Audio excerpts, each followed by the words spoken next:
ఆంధ్రప్రదేశ్ మాజీ ముఖ్యమంత్రి వైఎస్ జగన్ వెళ్లి బెంగళూరు వెళ్లారు. 2 వారాల వ్యవధిలోనే జగన్ మరోసారి బెంగళూరు వెళ్లడం రాజకీయ వర్గాల్లో చర్చగా మారింది. గత నెల జూన్ 24న బెంగళూరు వెళ్లిన జగన్ జూలై 1 వరకు అక్కడే ఉండి వచ్చారు. ఇప్పుడు మళ్లీ బెంగళూరుకు వెళ్లడంపై పలు అనుమానాలు వ్యక్తమవుతున్నాయి. సోమవారం నుంచి తాడేపల్లిలోని క్యాంపు కార్యాలయంలో ప్రజా దర్బార్ నిర్వహించాలని జగన్ ప్లాన్ చేసుకున్నారు. పార్టీ నాయకుల్ని, ప్రజల్ని కలిసేందుకు కోసం ఈ కార్యక్రమం చేపడుతున్నట్లుగా చెప్పుకొచ్చారు. కానీ సడన్ గా ఈ కార్యక్రమాన్ని వాయిదా వేసుకుని జగన్ బెంగళూరు వెళ్లడం వైసీపీ వర్గాలను విస్మయపరుస్తుంది. మరోవైపు ఈ నెల 22 నుంచి అసెంబ్లీ సమావేశాలు ప్రారంభం కానున్నాయి. ఈ సమావేశాలకు జగన్ హాజరవుతారా లేదా అన్నదానిపై ఇంకా స్పష్టత రాలేదు. జగన్ వారం రోజులు బెంగళూరులో ఉంటారనే వార్తలు వస్తున్నాయి.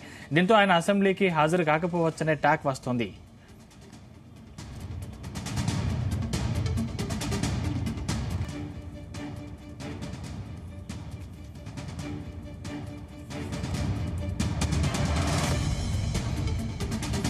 ఆంధ్రప్రదేశ్ మాజీ ముఖ్యమంత్రి వైఎస్ జగన్ మళ్లీ బెంగళూరు వెళ్లారు. 2 వారాల వ్యవధిలోనే జగన్ మరోసారి బెంగళూరు వెళ్లడం రాజకీయ వర్గాల్లో చర్చగా మారింది. గత నెల జూన్ 24న బెంగళూరు వెళ్లిన జగన్ జూలై 1 వరకు అక్కడే ఉండి వచ్చారు.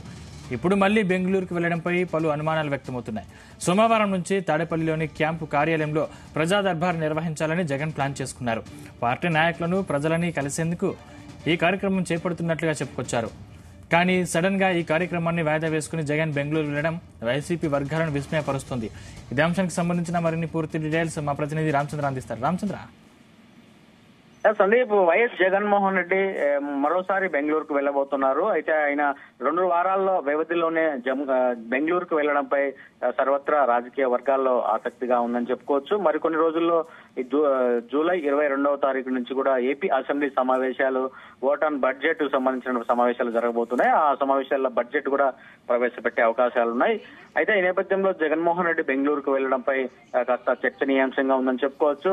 ఆయన అసెంబ్లీకి హాజరవుతారా లేదా, ఒకవేళ అయితే అయ్యేంత వరకు బెంగళూరులోనే ఉంటారా అన్న చర్చ అయితే కొనసాగుతోంది. ఇంతవరకు ఆయన చెప్పలేదు ఎటువంటి అసెంబ్లీకి హాజరవుతామని కానీ హాజరవ్వమని కానీ ఇంతవరకు అధికారికంగా చెప్పలేదు. అయితే ఆయన ఎమ్మెల్యేగా ప్రమాణ స్వీకారం అయిన తర్వాత బెంగళూరు నుంచే ఏపీ స్పీకర్ అయిన పాత్రుడు కూడా ఒక లేఖ రాయడం జరిగింది. తనని ఏపీ ప్రతిపక్ష హోదా కల్పించాలని చెప్పి కూడా, కల్పించిన తర్వాత నేను అసెంబ్లీకి వస్తానని చెప్పి కూడా ఆయన లేఖ విడుదల చేసినటువంటిది చూసాం మనం గతంలో. అయితే మరి మరొకసారి ఆయన అసెంబ్లీ సమావేశాలు దగ్గర పడుతున్న నేపథ్యంలో మరోసారి బెంగళూరుకు వెళ్లడంపై రాష్ట్ర రాజకీయాల్లో కూడా చాలా సందిగ్ధత ఉందని చెప్పుకోవచ్చు. జగన్మోహన్ రెడ్డి హాజరవుతారా లేదా అన్నది కూడా కాస్త చర్చనీయాంశంగా ఉంది. మరి ఆయన హాజరవుతారా లేదా అన్న దానిపై కాస్త స్పష్టత ఇవ్వాల్సినటువంటి అవసరం ఉందని చెప్పి కూడా తెలుస్తోంది. వైసీపీ శ్రేణులు, నాయకులు కూడా డైలమాలో ఉన్నట్లుగా తెలుస్తోంది. అసెంబ్లీకి వెళ్తారా లేదా అని కూడా తెలియట్లేదు. మిగిలిన 10 మంది ఎమ్మెల్యేలు కూడా హాజరవ్వాలా అసెంబ్లీకి లేదా అన్న అంశంపై కూడా జగన్మోహన్ రెడ్డి ఇంకా క్లారిటీ ఇవ్వలేదు వాళ్ళకి అని చెప్పి కూడా సమాచారం అందుతోంది. మరి చూడాలి, జగన్మోహన్ రెడ్డి ఈసారి బెంగళూరుకి పరిమితం అవుతారా లేకపోతే అసెంబ్లీ స్టార్ట్ అయ్యే రోజుకు వస్తారా అన్నది కూడా మనం చూడాల్సి ఉంటుంది. సందీప్.